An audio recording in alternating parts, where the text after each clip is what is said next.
Welcome to this explainer. Okay, today we are building a complete productivity toolkit to help you finally conquer procrastination and make the leap from just passively studying to actually engaging in high-impact learning. Look, we all know how overwhelming it is to manage a massive mountain of information, right? So we're going to break down the actual science of how to retain what you read and take total control of your time. Let's start with a pain point I think we've all felt. Have you ever spent hours cramming, totally burning yourself out, only to sit down at the exam, stare blankly at the page, and realize you forgot literally everything? Yeah, it's incredibly frustrating. But here's the good news. We can absolutely prevent this. Today, we're going to uncover the scientific antidotes to finally break that vicious cramming cycle. We're going to tackle this chronologically today. 1. Manage time and tasks. 2. Read and record effectively. 3. The active recall secret. 4. Learn by teaching. And 5. Masters-based repetition. Okay, Section 1. Manage time and tasks. Plan your day first. There's this quirky and honestly kind of gross piece of wisdom from Mark Twain that perfectly captures how we should handle the hardest things on our to-do list. He famously said, "If it's your job to eat a frog, it's best to do it first thing in the morning."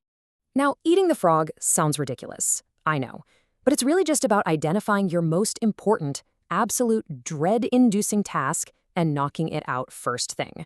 You want to pick something that takes, say, 1 to 4 hours.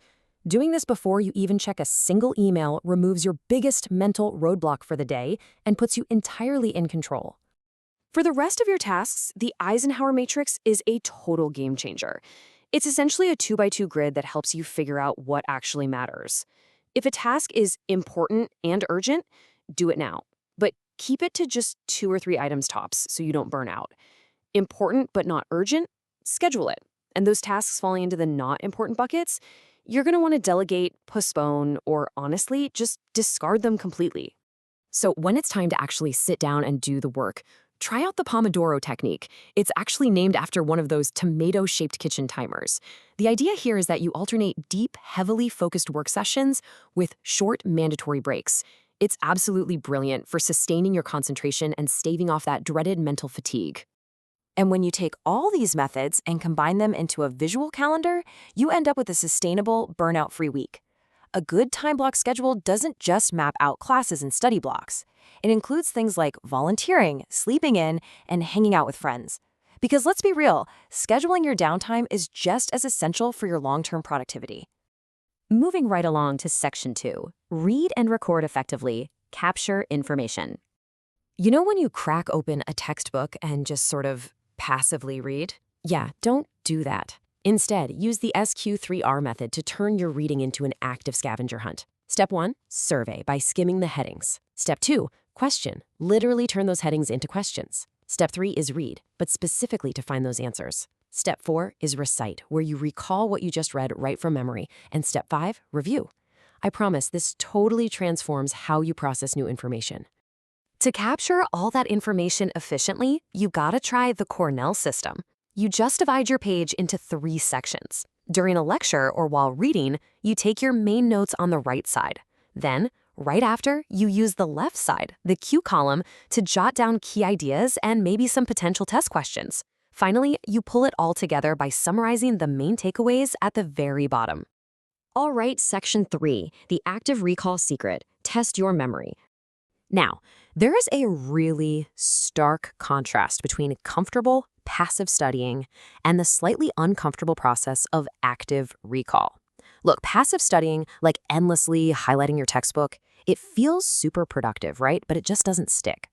Active recall, on the other hand, means testing your memory by trying to retrieve facts without looking at your notes. That mental struggle to remember, that is exactly what builds those strong neural pathways in your brain. A fantastic, albeit intense, active recall tool is the blurting method. Here's how it works. Study a topic briefly, completely hide your notes, and then literally blurt out every single thing you can remember onto a blank piece of paper. When you're done, grab a red pen, check your notes, and vividly mark exactly what you missed. It's a bit humbling, but it instantly exposes your weak spots. Which brings us to Section 4, learn by teaching, the Feynman technique.